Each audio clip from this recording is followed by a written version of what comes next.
of... I'm also getting married. I'm treating this woman, when I treat with this woman, I'm treating this woman with how God wants me to treat this woman. There's this higher power. Not that you shouldn't treat your woman in a good way. Anyway, no, you should. You must treat your woman in a good way. But all I'm saying is there's that extra cherry on top where there's a purpose that's higher than you that wants you to treat your woman because that's the right thing to do. And that's what God loves to see. And Hani is basically, it's pre-wedding. It's when you go and you take similar to you take the bride from her house, you get the parents' blessings, all of that. On the same day? Yeah. And that's done usually during the afternoon, right? Not during the evenings, during like afternoons, early mornings, late mornings. You do that, and then you take the bride to a hall, and that hall is an open hall for all the people of the town or the village to come and say their congratulations. It's an open invitation.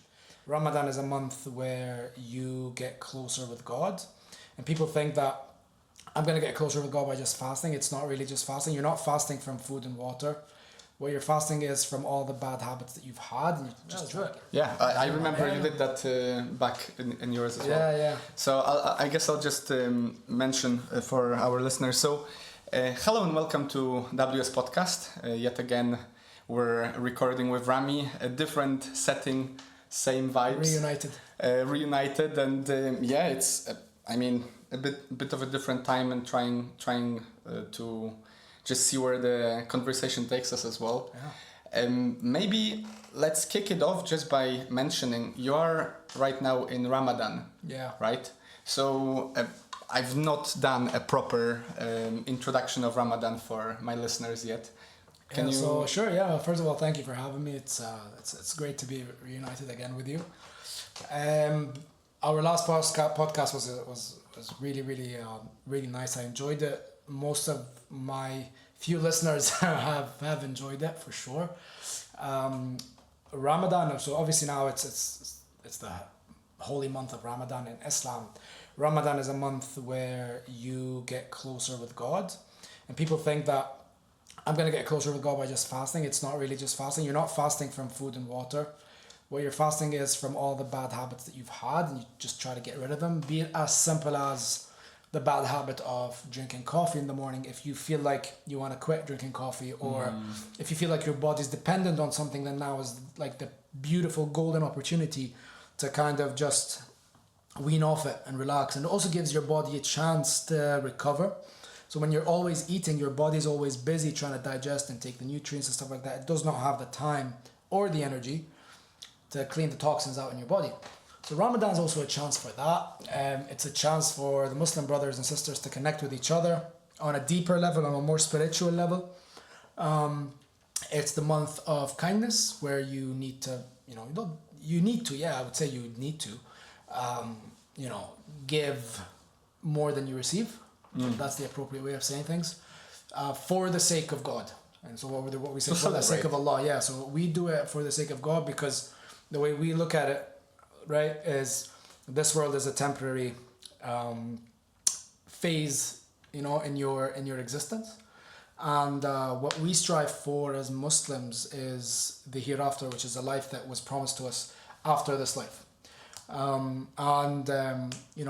We walk by the mentality of treating this life like a visitor. And Ramadan is kind of that month, that opportunity to do as much as you can for the hereafter. Okay, so you're basically like amassing, and you can supercharge your good journey.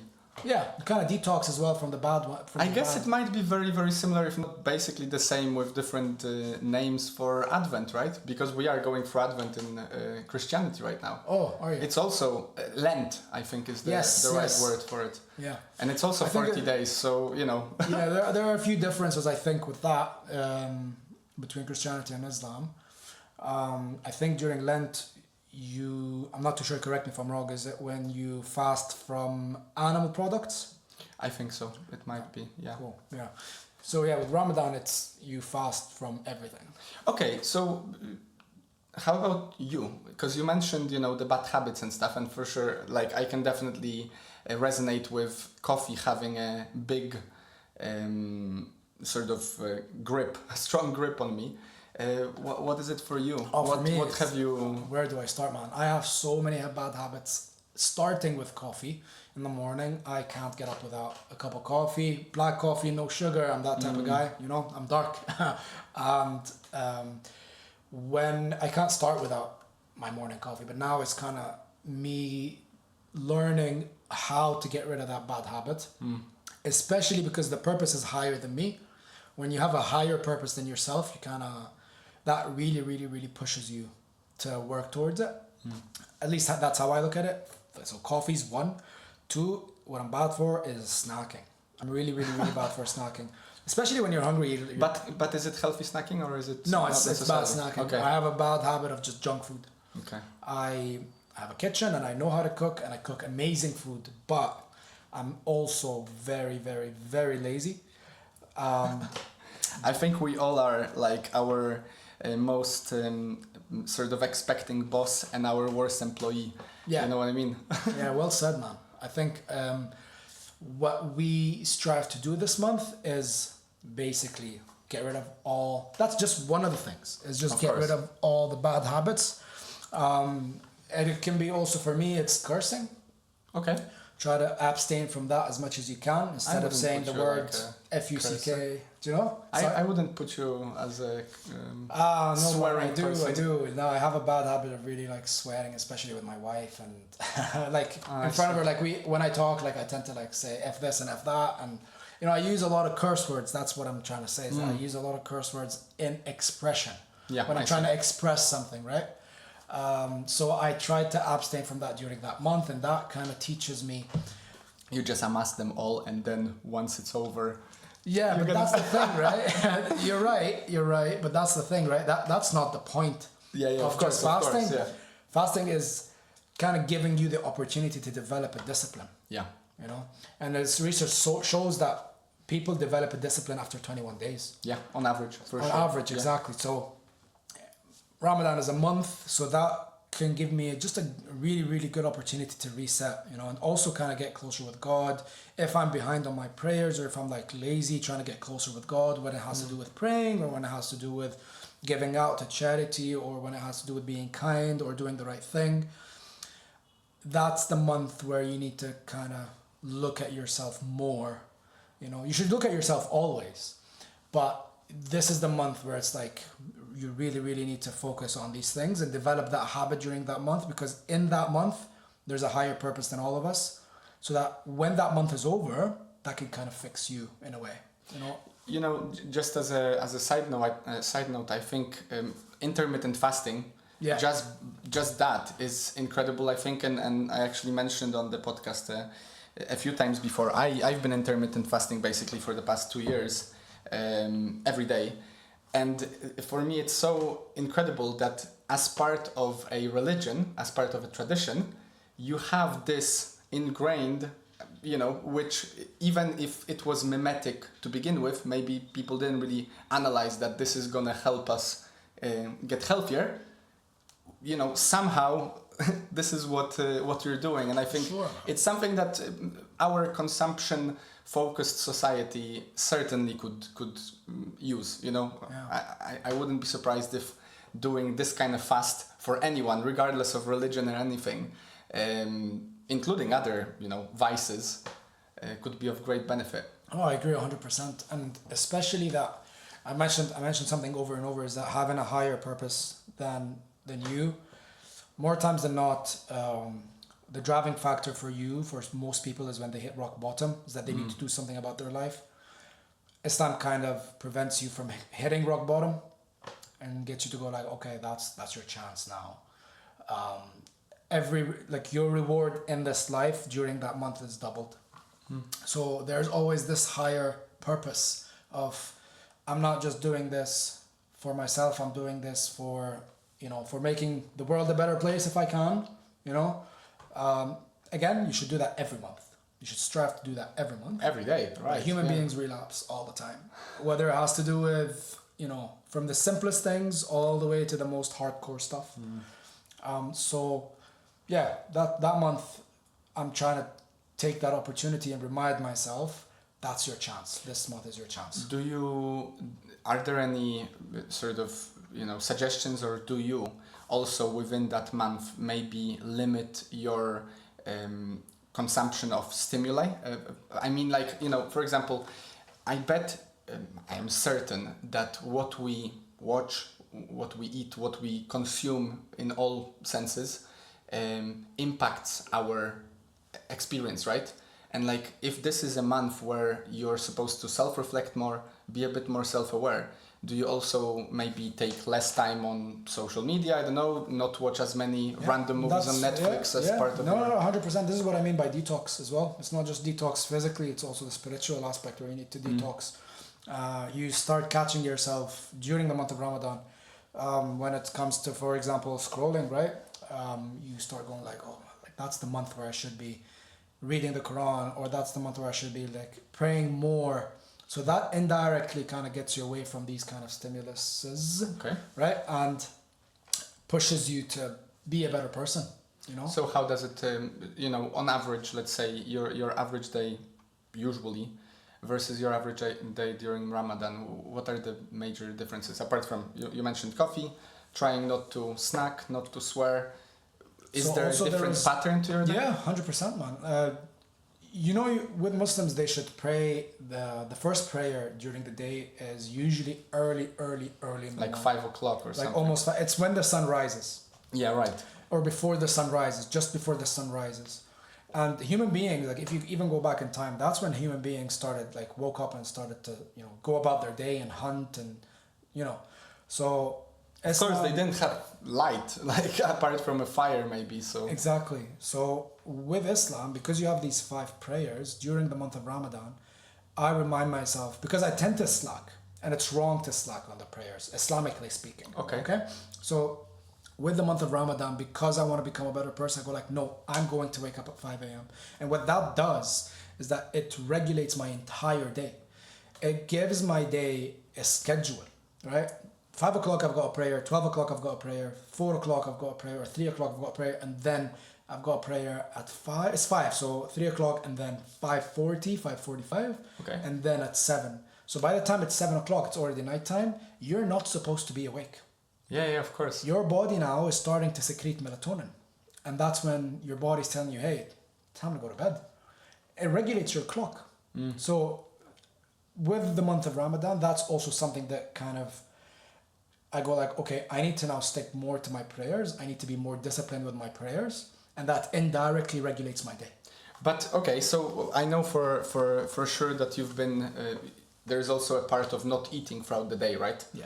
While the sun is up. So how does that all connect? Like, do you just end up staying half of the night as well? So it's different for different people. The Prophet, peace be upon him, has advised on having something called suhoor. Suhoor is basically waking up before the sun rises and having something to eat.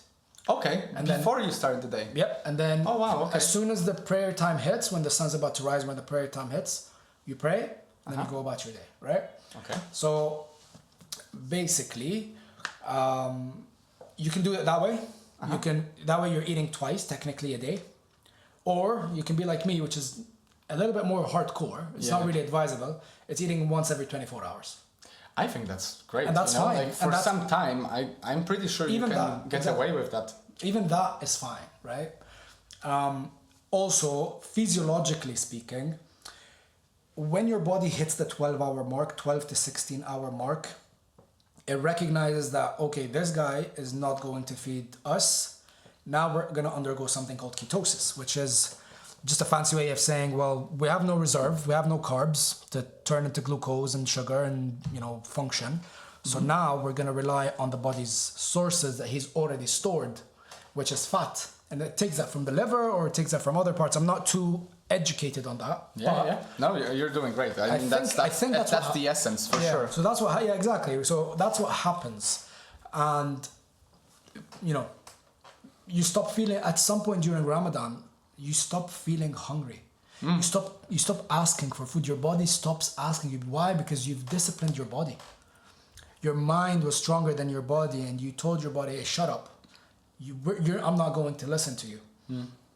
and then you become in control. So your body stops asking you for food, which is crazy. And then by the time iftar comes, iftar meaning, for the people who are listening who don't know what iftar means, just time to break your fast. When iftar time comes, you have the way the Prophet did it is he had 3 dates and he had a glass of water and he prayed, and then after he prayed he had his meal. But you know what I found?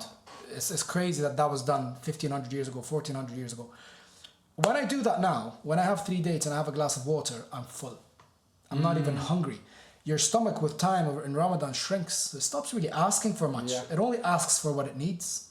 You know, and you can kind of listen to your body and know you can kind of, these cravings that you get, oh, I feel like bread, I feel like a cookie. What you're really craving is carb, sugar, right? And because your stomach shrinks, you don't really ask, your body doesn't demand much of you. Yeah.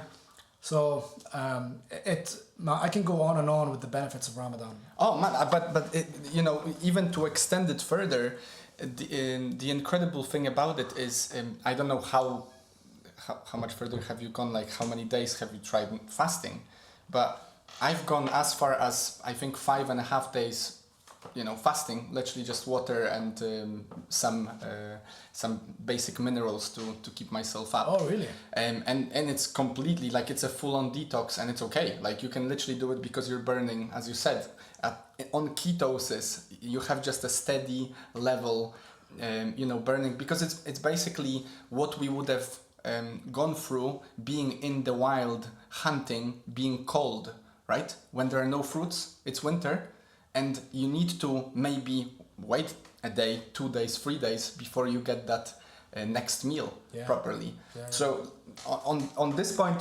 I'm certain that the benefits are endless. And for example, now there are studies. I actually participated in a 3-day retreat, which was about like cold exposure. So basically, you know, going into ice cold water, meditating in the snow, going to breathing outside and stuff. And also we did not eat throughout the whole trip. So my mom was joking that what am I paying for, right?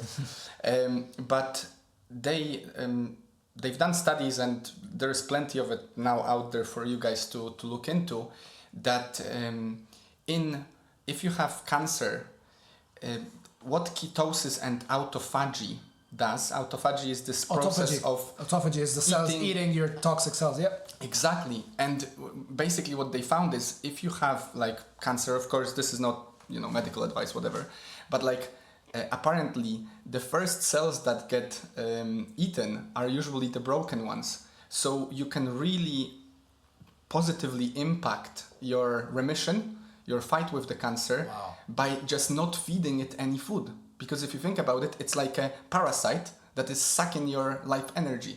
But if you don't take any energy in, and that energy is just stored within you, then the parasite will have to, you know, sort of starve with you. Yeah.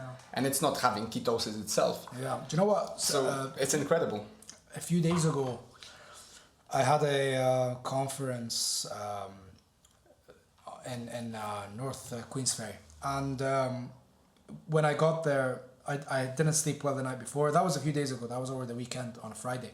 And I didn't really sleep well the previous night because I ate too much. And then I woke up and I wasn't really I was feeling really, really drowsy. I didn't sleep well and stuff like that. So I went to that conference or that course, and I sat there and I was sleepy. I was yawning a lot and stuff, and I was fasting. You know, it's not really the best feeling. And you see everyone, and everyone's really energized and stuff. And then you walk in and you smell. See, when you're fasting, all of your senses are really heightened. Yeah. I walk in and I smell coffee, that fresh brew of coffee, exactly how I like it. And now I'll be honest, I was going, do I really have to fast? What is this bullshit? All of that things, you know, all of these, I was saying all of these things in my head. Yeah. And then I paused there for a second and I was like, hold on a minute. These are I'm defeating myself here. These are minor defeats that I'm just giving myself. It's not about the coffee, and it's not about the food that was there. It was all delicious. It looked delicious. It smelled delicious. But if I said to myself, if I eat, that will define who I am. And that's maybe an overkill or over exaggeration on how I am defining the situation. But I told myself, if I eat, I lose the battle between myself and I, because I have given in to my desire to want to eat that delicious. They had delicious pastries in the morning, and this black coffee that was there, and everyone, you could hear people pouring that cup of coffee from that thermos, and I can hear it just go down that cup, and I was hearing and smelling everything, and it shed a light on how weak I am, and I said to myself, if I was going to give in right now, then I am a weak person. I'm a weak-minded person. If I'm giving up just because I crave coffee, then this is me being lazy when I'm practicing my faith. Yeah, but I mean, this borderline hypocrite. Yeah, but this is something that everyone is experiencing at all times, right? Like Brené Brown has this amazing quote, which I actually mentioned recently in a conversation, funnily enough. Every action you take is a vote for the kind of person you wish to become. And we're having those like situations, cravings, regardless of fast or any other special occasion, all of the time.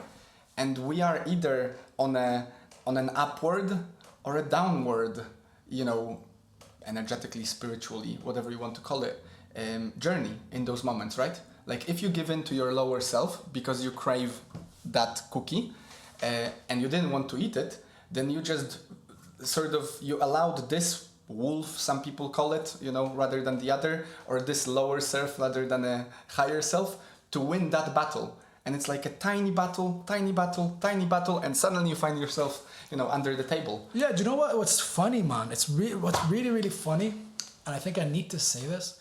The year before, I had that exact scenario, and that I was exposed to that circumstance and that scenario, where we were out, and I was with a bunch of my friends and things like that, and there was delicious food and coffee and things like that, and I had the same kind of, oh man, this is like, do I have to fast? I'm not gonna fast. So I broke my fast, right? And the moment I broke my fast, disappointingly, it's not the I broke my fast part, it's more of when I had the first sip of coffee, I was like, was that it? Yeah. It was not worth it. It wasn't worth it. So that's what disappointed me so much, is that really was not worth it. And I could have gone by, and now it's that feeling of defeat the whole day. Yeah, of course. Mental defeat. It's the same thing, obviously you don't smoke tobacco, right? No. I struggled with tobacco for a long time, especially sort of, how do you call it, when you come back to it after whatever, I don't remember. Essentially, I quit and I managed to go for some time, but I didn't actually defeat that inner, craving, let's say, the lower self craving. I wasn't strong enough, I guess. And I succumbed to smoke again. And as you say, and I bet everyone out there who is struggling with some sort of addiction will say the same. Your imaginary sensation that you're expecting, anticipating, ends up being much better than the reward itself. And you just feel really, really defeated. So many people fall back into smoking cigarettes because they I believe, they actually feel so defeated after that time that for some time they just completely give up, Because what is one cigarette, right? If you're addicted, one cigarette is huge unless you don't smoke the second one. Because you've just, let's say that you've not smoked for a year, you smoke once, and if that was the only cigarette, it will take you some time to say that you've not smoked for a year, but I'm pretty sure the biggest challenge is then the next day not being like, I fucked up already, so I might as well, and you throw up your hands in the air and another 10 years passed before, Yeah, man, it's also like... It's an inner battle. Yeah, and we circle back to disciplining yourself. It's disciplining these desires. These desires people think that these desires go away. These desires never go away. When anything, it has to come with smoking weed or smoking cigarettes or whatever it is that it has to be. these desires never go away, and you need to always keep yourself in check and discipline that self, because your soul, your body always wants you to do not the best thing for it. Yeah. And that's what Islam says, is that your self always orders you to do something that's not good for you. And just because you feel a certain way about a certain situation, or you feel like you want to do something, or you feel like this and feel like that, doesn't mean that you should go for it always. You should always check yourself and see whether that is the right thing to do. And Islam keeps you in check. You know, in Ramadan, especially Ramadan, it's times 2, times 3, times 4. And you're always mindful, you're always checking yourself, you're always disciplining yourself, and it's not easy. It's not just the water and food is easy. It's not about the water and food. It's about keeping yourself in check always on every level, right? And how you treat people, how you control your anger, how you feel like saying something, and sometimes you say it when you're not supposed to say it. You know, you always check yourself. You go like, I'm fasting, you know, I should, and that over time teaches you the habit of, when you're not fasting, you go like, I've done this when I was fasting, why can't I do it now? You know? It's interesting as well that, it comes up at the beginning of the year, in also, from my perspective, in the time where, for example, here in Edinburgh, we've been in the winter stage for a few months now, right? So it's a very challenging time to people make all those New Year resolutions and whatnot. But essentially, like, as you said, it's basically everyday battle. If you can make it in this time, I think it will be much easier to continue it going forwards, because in a moment's time, we're going to have spring, and just unless you're living in the Middle East where the sun is up, just the sun being up so long makes such a difference, right? And with disciplining yourself is a skill that you need to practice on. Take, for example, when we talk about training anything, jiu-jitsu, or even training bicep curls, or let's talk jiu-jitsu. The first time you do a straight leg lock, let's say, because I like to do it, the first time you do a straight leg lock, you're going to struggle to do a leg lock for quite some time, right? You're going to struggle, your technique's going to be bad, you're not going to know how to, or when to tuck your elbow in, and when to, yank the foot, or, you're always going to try until you develop that skill. Sorry. Oh, it's okay. Until you develop that skill to do that sort of thing. And similarly with fasting, when you abstain from something, let's say food, after Ramadan, you teach yourself the skill of not eating for so long. You teach yourself that skill, and then it's second nature to you. I mean, you develop that muscle, right? It's muscle memory 100%. to begin with.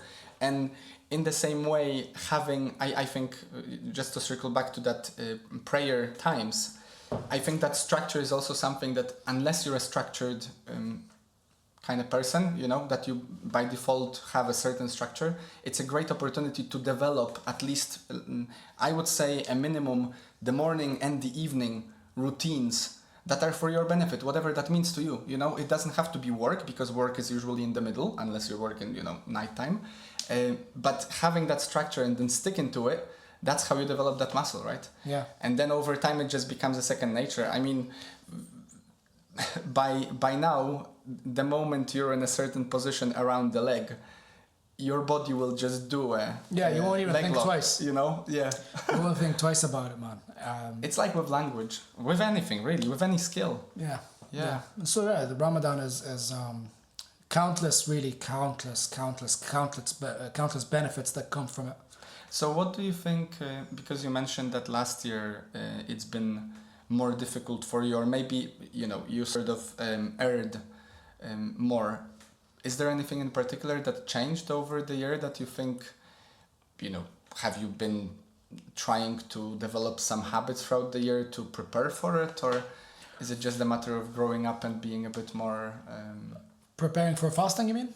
Or Ramadan? I mean, just being disciplined, because you mentioned that last year you had that urge to drink coffee and you went for it, and this year you didn't. So, is there anything in particular that you would blame for this change for the better? Not really. It's just again, the body or yourself always wants things that are not the best for it, and it's always going to be there. And you need to constantly discipline that. Just because I overcame that now doesn't mean that it might not come again in the future. And I can't live in fear knowing that I'm going, or in weakness knowing that I'm going to get that craving again, whatever it is. We're talking about on a small scale, we're talking coffee, right? But it could be other things for other people, okay? So I can't live in the fear of, or that weakness or that idea that, oh my God, I'm going to get that feeling again and I don't know how I'm going to act. No, you're going to get that feeling again, and that's extremely normal. And that's why you need to constantly be disciplining yourself, Just like with a child. You're not going to discipline your kid once, twice, 3 times, 5 times, 10 times, 15 times, and they might still do the same mistake. So you need to be a parent to them, just like you need to be a parent to yourself. And that's how I look at it. Yeah, and it's not easy, and you will fail. It's everyday stuff, literally with everything. I think it's an upward spiral if you let it. If you keep doing the right choices, keep making more right choices than wrong, let's say. And the more important thing is that you're going to be... I'm not saying that when it comes, you're always going to be at that level of weakness. No, you're definitely, every time that feeling or that desire comes, you're going to be more well-rounded, more experienced in that scenario when it comes to drinking coffee. You're going to be experienced because you failed before. You've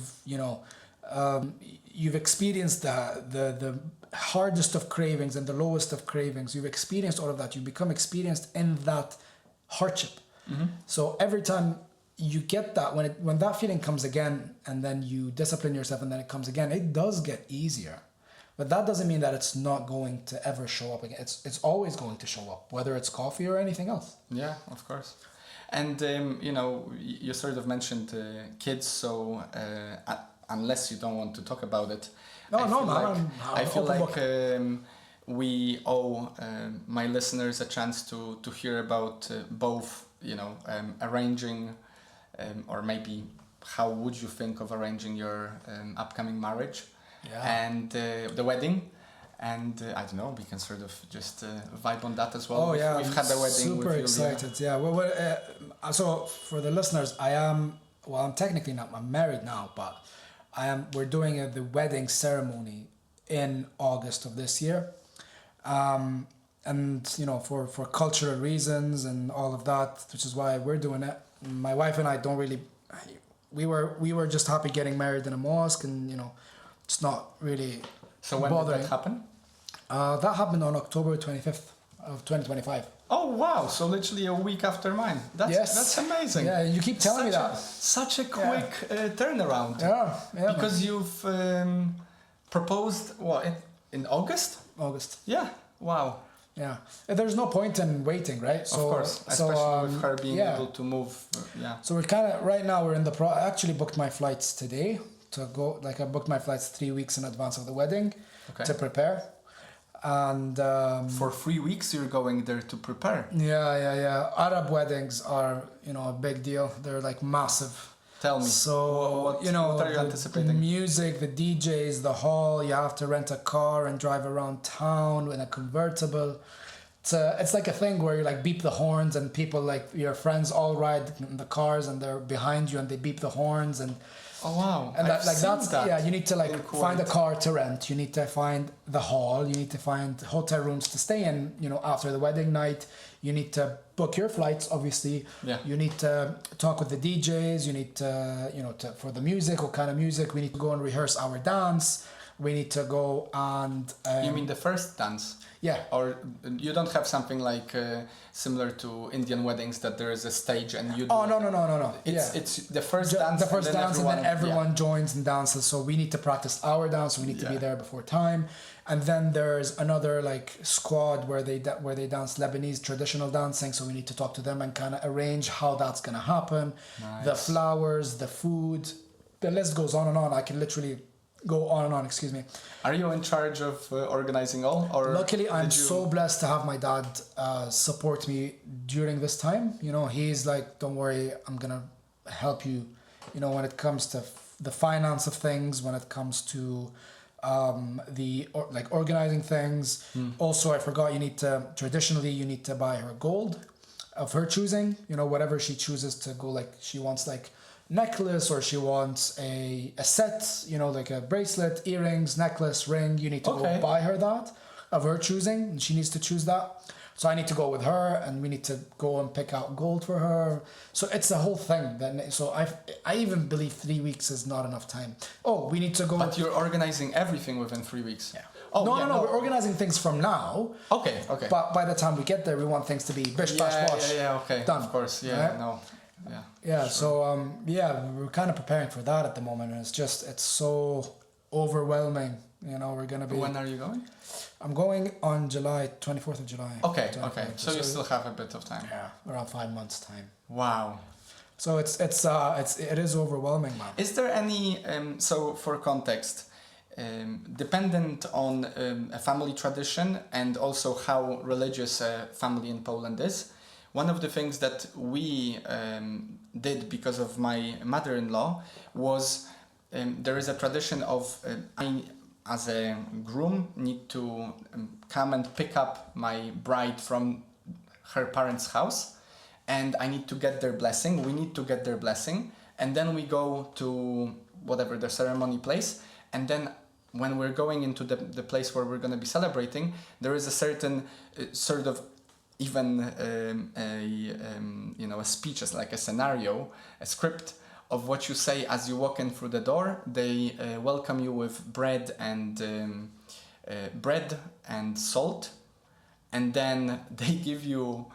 One of us got a glass of vodka, and one of us got a glass of water, and that was like whoever gets the vodka is the one who's going to be in charge of the family. And then you take you take a swig, and then you throw it behind you to shatter as part of like for good blessing, whatever. So do you have any of those intricate like little, Not really. I don't think we have that. But we have something called tahani. Tahani is basically, it's pre-wedding. It's when you go and you take similar to you take the bride from her house, you get the parents' blessings, all of that. On the same day? Yeah. And that's done usually during the afternoon, right? Not during the evenings, during like afternoons, early mornings, late mornings.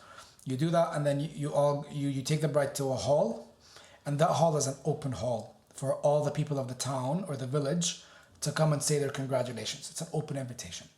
And they walk in, and they shake the hands of the people there, her family, my family, her friends, my friends, cousins, so relatives. Who are they congratulating? Not only us, you, but also your parents and your So people of the whole village, they must know that these two got married. So that is an open invitation to everyone. The doors are open for like a few hours. So people come and go, come and go, come and go. They sit for like 5 minutes, and then they say their congratulations, and they leave, and they're just a bunch of chairs. And when they're walking out, they get like sweets as a thank you for coming. Do they bring gifts at that point as well, or is that not a necessarily different part? Okay. The gifts come if you are technically invited to the wedding. Okay, I see. The wedding, which happens in the evening, is selected people that are invited. You have to have a certain number of. You need to know who's coming because you're booking them in, because you need to pay for these people. For food and everything. For food and everything, and so basically, the people that come with gifts are usually the people that are invited, or even people that are not invited who wish to support. There's like a box where you can just slide in money. Oh yeah. For the newlyweds.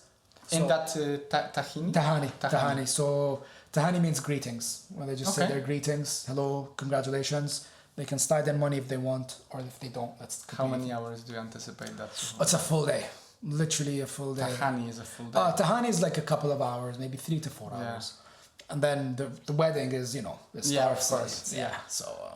But it usually starts in the evening then. Yeah, nighttime usually. That's when our parties start. But is it usual in Muslim weddings that you actually get married in a mosque, regardless, on a different date, and then all this celebration happens? So my wife and I, we are Muslim. Our families aren't. So we're having a traditional wedding with the family. Oh. We already got married.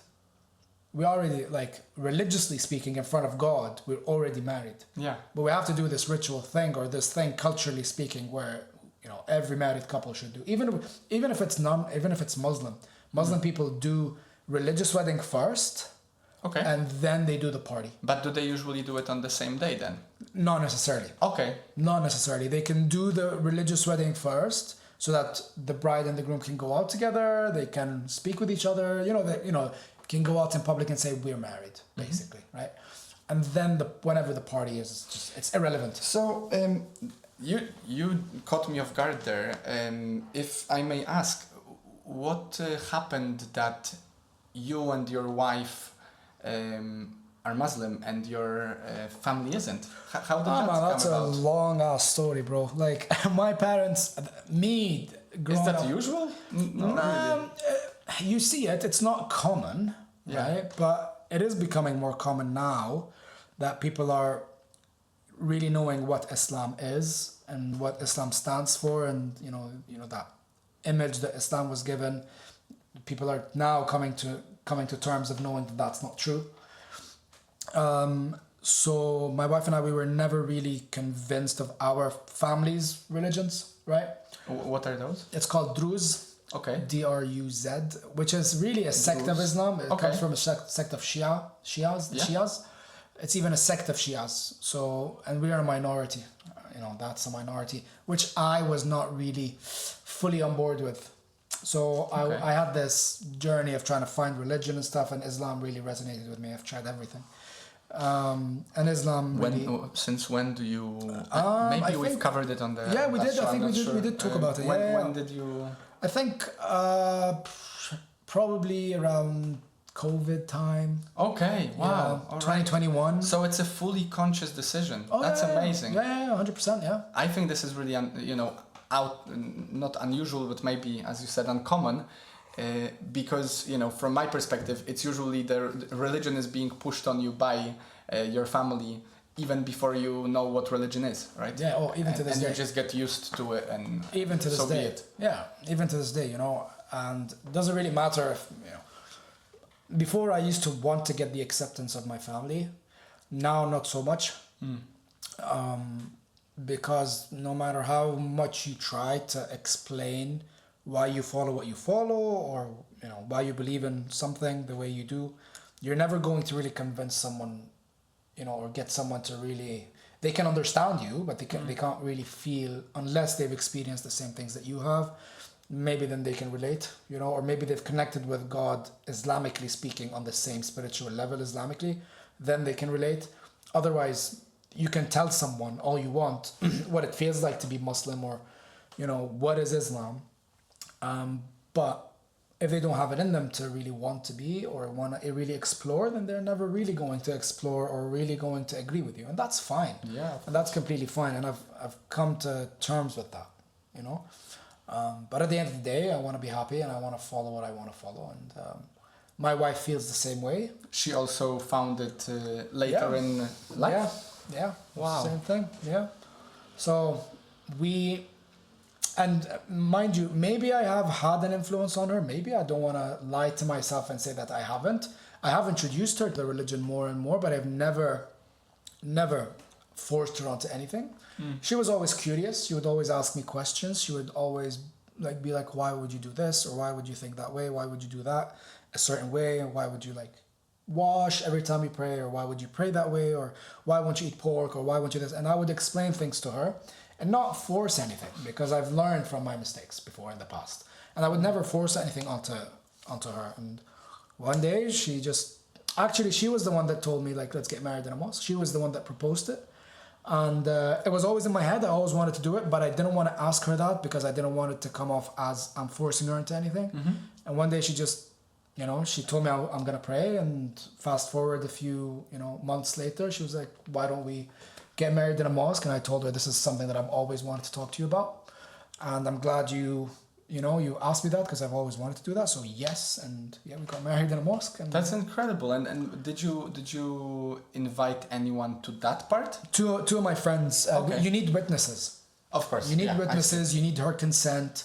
You need to bring something as an offering, like dates or whatever to the mosque.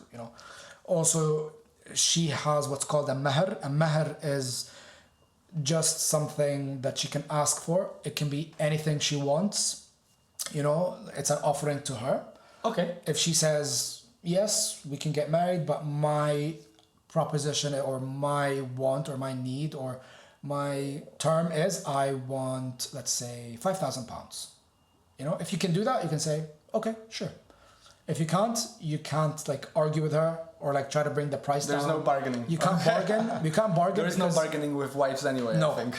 No, you can't bargain with her because she's not a product. She's not. Yeah, she's not an item. That's what she would like, and you have to agree if you really want this person. Uh-huh.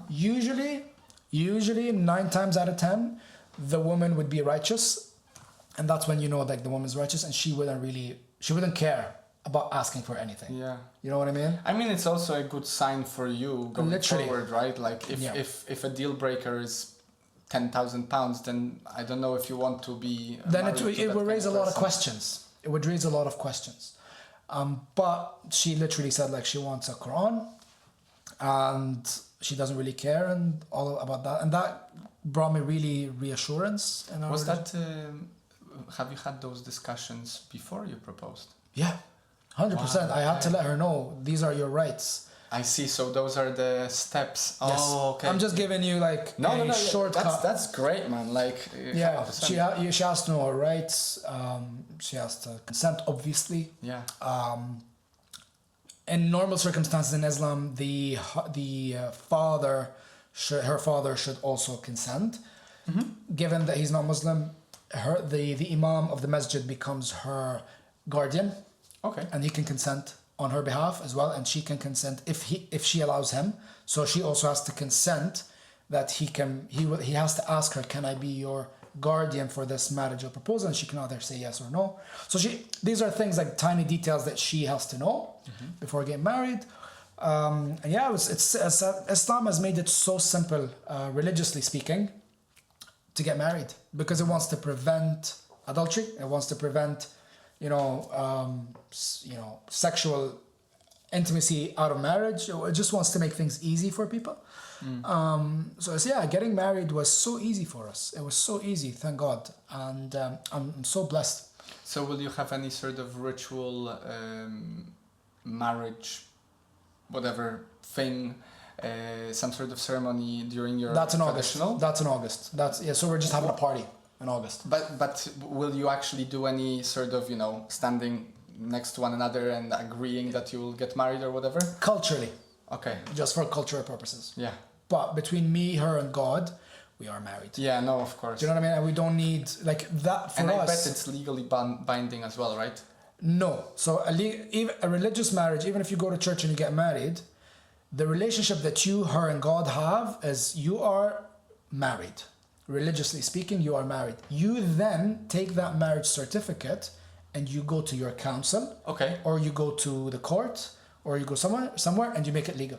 Oh, wow. Okay. Yeah. So in Poland, it's actually pre-arranged that, the document is being sourced, I guess, through the church. So the church is legally binding it's basically the document is just there. That's better. That makes it easier as well. You don't have to take it anywhere. Yeah. Yeah. So for us, after you get married in a mosque, you need to go and legally, in court or in a council. Where did you go in Edinburgh to the council? So we're going to do it in Lebanon. We're going to make it legal in Lebanon because the paperwork is easier. Okay. Yeah.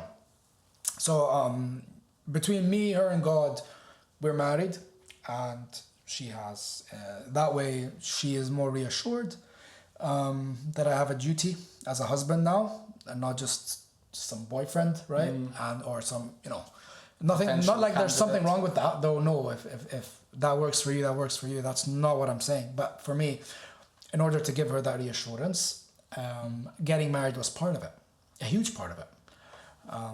How are you feeling? Amazing, man. Amazing. It keeps me in check. Keeps me in check, bro.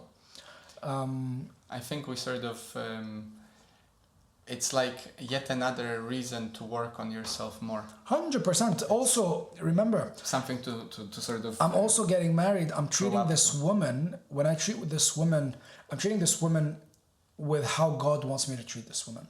There's this higher power. Not that you shouldn't treat your woman in a good way anyway. No, you should. You must treat your woman in a good way. But all I'm saying is there's that extra cherry on top where there's a purpose that's higher than you, that wants you to treat your woman because that's the right thing to do. And that's what God loves to see. And it's treating your woman right, giving her her rights, yada, yada, yada. You're kind of accountable to 3 parties now. Yeah. Yeah. So to me, that's what makes me comfortable. That's not to say that, you know, people that are not married are not doing things right. I'm in no place to say that, right? Yeah. For me personally, that's what works for me. That just to make that clear. If anything, you know, my perspective, and I actually recorded an episode to explain, sort of to break down my perspective of why did I get married in the first place. But it's right. Why did you get married? I mean, you know, because I want to be with Julia and have a family with her. But you can do that without being married. So what was it for you? Exactly, yeah. So I believe that it adds a layer of commitment that is, apart from the legal part, just sort of ritually, spiritually, let's say, it adds a layer of commitment to the relationship that literally it's sort of opens a new paradigm. I feel the biggest change in the perception of a relationship is that commitment that now we're in this together. We're actually together. You know, we're no longer kind of, maybe we'll walk some part of life and then, I don't know. As you said, it sort of becomes a free person relationship. Partnership. And whether you call it God or, you know, however you want to put it, I do believe it adds to the depth of our life together, and also it makes many things much easier as well. And I, you know, this is just from a societal standpoint. It actually seems to me that, you know, I'm pretty sure many people are quite lost these days, thinking that marriage is something that takes away from you and stuff. But even in societal everyday life, I'm seeing only benefits of these, you know. Yeah, imagine having a kid as well, like your kid subconsciously knowing that my parents are married just gives that kid a sense of security. It's like a stronger foundation. Yeah, exactly. and that kid seeing other people with kids, or seeing other kids whose parents are not married, right? Not that, you know, they're gonna get separated or no. I know people that have been together for 20 years, 30 years, you know, and no problem. Oh, yes. But that's not what I'm saying. I'm just saying that it could also add to the kid a sense of security, a sense of, you know, a stable household. Yeah, certainly. Does that make sense? I mean, you know, coming back to the same idea, if we're walking together and the going gets hard, if it's very easy, basically there are no losses to be had if we split, because we are not legally bound, we are not spiritually bound, we don't have, you know, whatever. It becomes much easier for us to fall off the wagon if we, you know, succumb to some difficulty of life. Yeah, beautifully right? said. Yeah, beautifully said. Yeah. And it seems to me that when we got married, it's kind of like now we jump into a wagon together, and we're still going in a direction. And every now and then, you know, we might be, you know, pulling and pushing, and there might be some cobblestones around, but it's much more difficult. There is a huge opportunity cost to suddenly, you know, breaking up the marriage. Of course, you can have all the legalities and stuff that basically, like, you know, they cannot take anything from you and whatnot. If people want to do it, fair play. But for me, you know, on so many levels, including spiritually, that's that, you know. Now we're in this together. We're having trouble. Well, we're gonna have to go through it, right? Whereas I feel like many people these days, especially those that are not maybe interested in getting married because they feel like the commitment is too great, I would say check yourself. Why are you so scared of commitment? Because that's coming back to the discipline and all that. Like, does that mean you're scared of trying to make yourself better and doing a certain set of activities? But you know what also, man? Each day for your life? To be fair, right? To be fair, because we also have to shine a light on the other side of the coin, which is the judicial system here, at least in the UK or maybe even in the US, penalizes you for getting married, especially the man, you know. And I know someone that's How come? What do you mean? Because, you know, if you get a divorce, she gets half your stuff, basically. Okay. And that but how, men now... but how is that penalizing? Like, that's basically, I guess that's assuming that you have all the stuff and the wife doesn't. No. That she gets half the stuff. Because if she gets half the stuff, but by default, by being married, half is hers, then there's no penalty there, I feel. So if you are a working man and your wife is like, stay at home and I see. You're working your entire life, and let's say you break up for whatever reason, you get a divorce, you have to give up half your wealth, literally half your wealth. And that's just not right, man. Men are going to go like, men now are going like, I don't need this bullshit. But think about it this way. How many couples out there actually do have that, where there is only one person working? Maybe that's going to be the case for you, but like, I am certain that apart from the whole, you know, spiritual, what we bring to the family, and also the great work that women do if they are, you know, at home, I think, I'm pretty sure majority of people these days are working both. You know, both sides are working. Yeah. And even if one is a greater breadwinner than the other, I mean, I understand how it might disincentivize the marriage, but at the same time, I feel like maybe we're giving too much focus to that, and it's sort of preparing yourself to fail. Yeah. You know what I mean? Like, if I were to assume that whatever I'm doing in my life, if I fuck up, for the lack of a better word, I will be penalized, which is true. That's essentially what happens in life. You're playing a game, and if you're doing if you're going correctly, you're doing great, and if you're not going correctly, at some point it might get a bit difficult, and maybe really punish you, kind of slap you in the face. It seems to me that if we're establishing a goal is to be together, to make life together, to make family together, if you have such an aspiration, right? If I'm from that standpoint, if I'm calculating that if I fail in this, I will have to give up half of what I've earned over this period, which is, by the way, taken away by your taxes on the daily, why am I focusing so much on that I'm not willing to take the chance? It's like coming up to a jiu-jitsu fight, and because you know that you might lose and feel the sensation of defeat, you've not tried. And you miss on the greatest opportunity, I believe, spiritually, of your life, of making a family. I mean, you can make a family without a family, but you're basically screwing up everyone. Maybe it's not just only that, it's maybe we're going off topic a little bit, but maybe because also men don't believe that they can, maybe, I don't know, find someone to be a wife. Do you know what I mean? I think this is a malaise of our time in both directions. Yeah. Both directions, men and women. Yeah. Obviously, women feel the same way. Is that men, can't be husbands and women can't be wives. We sort of touched on it once, I believe, either on the previous podcast or maybe as we were chatting before the podcast, that I sort of feel that the most important thing for you to have a good quality relationship is to, first and foremost, for you to work on you. And once you get a certain level of clarity about what does it mean for you to be a good you, and the wife will appear, or the girlfriend will appear, and then the opportunity might be met with more skill, right?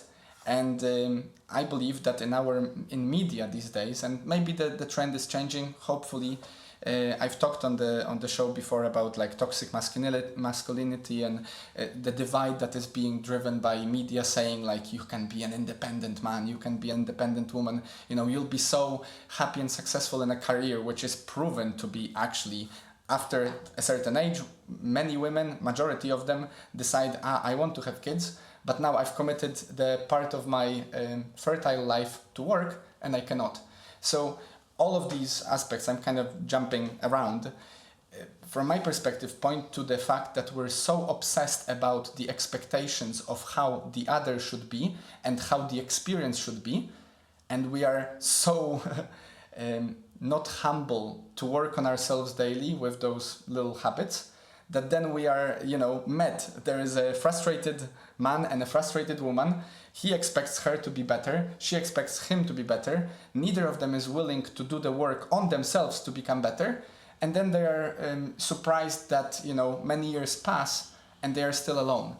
And with each year, they talking about those steps. With each year, they get more and more self-assured that it's the world out there that is not allowing me to have the love of my life, because they've been choosing again and again to think that way. Yeah. For me personally, and that's just my personal opinion, in order for a marriage to be successful long term, you know, you need to have some sort of, but I'm just speaking for myself here, myself and my wife. You need to have some sort of higher purpose, right? And you need to have a reference to go back to, and you need to have and that reference you need to know that reference is always the correct reference, so that when you guys get in conflict, you know how to solve that conflict, because you have that higher power, that higher, you know, purpose to get back to and know what the right thing is to do, right? Like a manual to go back to and go like, okay, I'm sorry I was wrong here, or hey, I'm sorry I was wrong here, or it just is a more stable marriage long term. And the reason why we have so many divorces now is because, in my opinion, people have strayed away from God. Oh yeah, I mean, you know, whatever God means to them, but yes, yeah, 100%. I think in this we're fully in agreement. I think many, and this is probably you're a testament, and your wife are a testament to how we've gone so far off that we're coming back, that even our parents are not, you know, with this faith, with this religion, and for the benefit of your life improving, you found this for yourself. Yeah, for sure. I think people are, yet again, about those habits and consumption, we're so lost, so overstimulated, and so not in tune with our inner deeper purpose, or, you know, God, and that's interlinked. Also, the most important thing as well, sorry for interrupting. No. The most important thing as well is not only just you guys having the same religion or whatever that is, it's being on the same wavelength, spiritually speaking. Yeah. You need to be somewhere on that same wavelength where you and her can vibe and understand each other on a deeper level, spiritual level, you know, not just on a level of, hey, what did you do today, how was your day, kind of thing. Yeah, you know. I think what we're sort of tiptoeing around is values. Yeah, we've discussed that with my now wife, that and values, you know, that this moral compass, if you will, spiritual compass, if you will, whatever you want to call it, this North Star in many ways. And if you can break it down even for a few qualities that you want to embody and you want your relationship to embody, I think unless you at least understand what each of us expects that to be, then whenever conflict arises, we are just lost. Yeah. Because you don't actually know where the person is coming from. Yeah. And I think it affects essentially everything, including, you know, all the superficial stuff, such as what are we spending money on, what kind of politician is making more sense, where are we going for vacations. If you don't have that agreement, let's say, or understanding at least of your values, it's really difficult to make those decisions, man. And even with yourself, like coming back to those tricks and fasting and everything, unless you've actually taken a moment, and this is a full-on invitation for any man and woman out there to do so, if you haven't yet. Take a moment and actually ask yourself for an hour or two, sit down with a piece of paper and ask yourself, what is most important for you? What do you believe in, and what sort of qualities do you consider to be of value to the point that you're willing to commit effort to embody them? Unless you've done that exercise, at least on maybe a spiritual level, you're basically walking blind. Like, how are you playing? Are you playing based on whatever someone says at any given moment? You know what I mean? Yeah. It's so deep. It's like the foundation. It's our, I guess, morality and spirituality is the foundation of. I don't know what researcher kind of said also. For the listeners out there, I'm very biased towards the spiritual, religious aspect towards Islam. So when I talk about my experiences or what I believe in, I'm talking from an Islamic perspective, right? Just to make that clear. The number one thing during a marriage that sustains it, one of the things is praying together. There was a study that some scientist talked about, some researcher talked about, is that praying together brings this level of deep connection. And it's interesting how Islam already knew that, and other religions already knew that, like how someone should be in line with your values and your beliefs, and how participating together in that thing could sustain a marriage. It's out of this place. It's weird. So is that also not a big contrast in because before marriage, women pray in a different room than men, right? Yeah. In a mosque. Yes. And now, once you're together, you can pray together at home, I assume. At mosque, you're still going into separate. At the mosque, she still goes with the ladies, and I go with the men. But that's a huge contrast, right? Suddenly, you're letting one another into the most intimate space of your life, right? Yeah. And just it also, when you're praying with them, after a prayer is finished, you and her are sitting there together after a prayer, and you're just calling onto God or praying whatever it is that you're praying after the prayer. So after you do your obligation, you're sitting there and you're just praying for these little things together, sitting together. It's so deep, it's so spiritual that I can't explain it to you unless you've actually done it. It really has strengthened our relationship. It's brought structure to both of our relationship. I think for a more secular twist on this, something that we've been practicing. Just gonna grab a cup of water. Yeah, of course. Yeah. Something that we've been practicing with Julia, and practicing, it sort of comes out on its own, and this is also really difficult these days because people are so distracted. Is like giving yourself a space every now and then. Make it once a month. Once, whatever, you can just leave it there. Yeah. Once a month or once a week or at every meal. For me, what prayer is sending out intentions and sort of discussing, maybe asking for answers, or asking for a certain thing to happen, or maybe asking for a certain thing not to happen. And while this might be something that each of us just does internally, if we're not actually having a structured, prayer time. Yeah. For me, what this seems like is the moment when, yet again, because of communication together, because of aligning your values together, you sketch out the things that you'd like to happen together. And I believe that when two pray, it's more powerful than when one prays, right? I agree. And for example, manifesting together.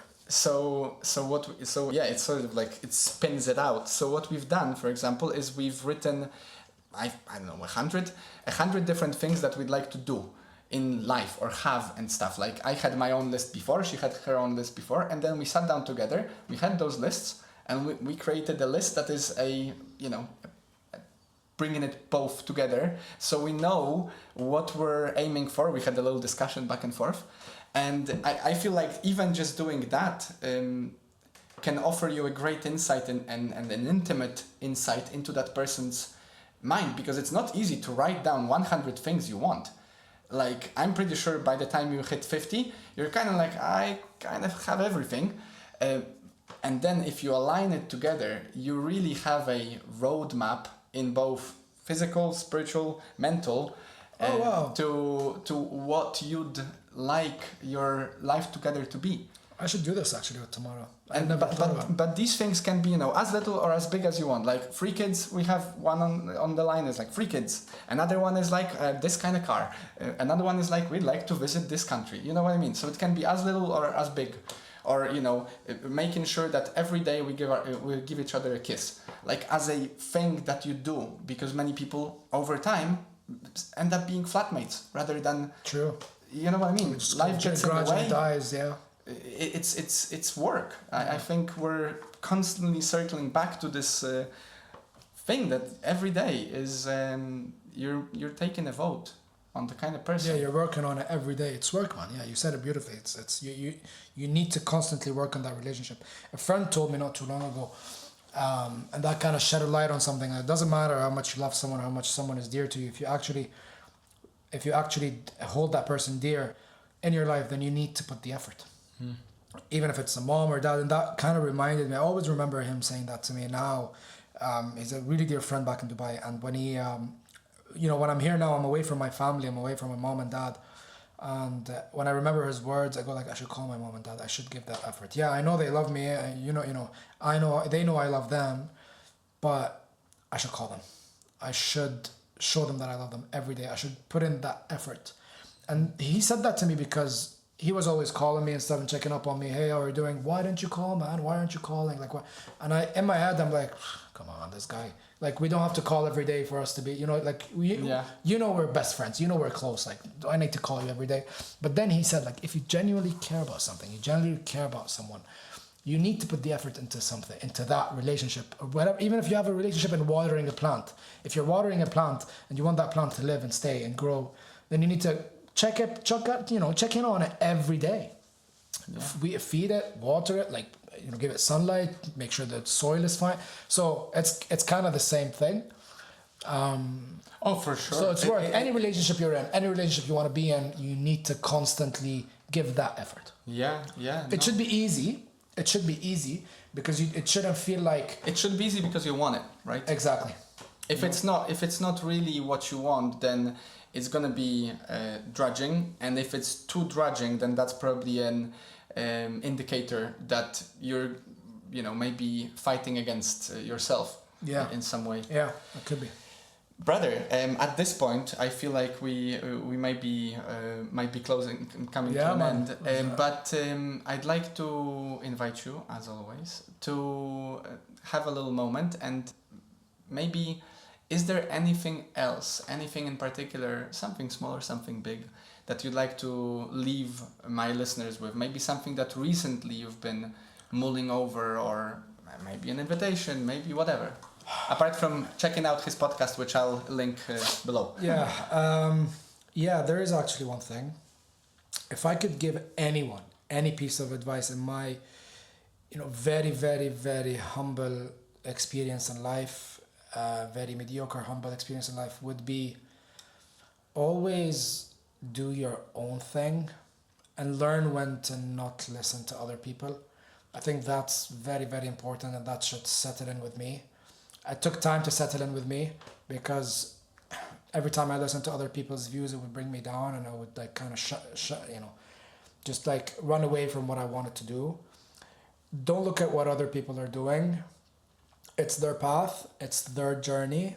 It's not your journey. They're not you. They don't think like you. They don't have the same life that you do. They don't have the same way of thinking. They've not been exposed to life the way that you've been exposed to life. So trust you, I guess. Do what you want to do. There's a reason why you're having a vision of how you want things to be, is because, God, or whatever you want to call it, doesn't want you to listen to other people. So believe in that. Walk your path. Never mind what people are doing. Wish them well. Be there for people. Do good. And just listen to yourself and create your own path, is what I would say. Because I would tell myself that. I would tell my 10-year-old self that. So yeah, I'll close with that. That's awesome, and that's so much. And yeah, I resonate with that deeply. It's not easy. Eh? I don't really think it's easy. Anyway, guys, thank you so much for listening. If you haven't already, make sure to click that subscribe and whatever button you're using on your platform. It helps for sure. And I'll link below the previous interview conversation we've done, and also Rami's show. So check it out. There are some really, really cool chats there as well. Cool. Thank you very much. Thank you for having me. Thank you, Wojciech. brother. Thank you.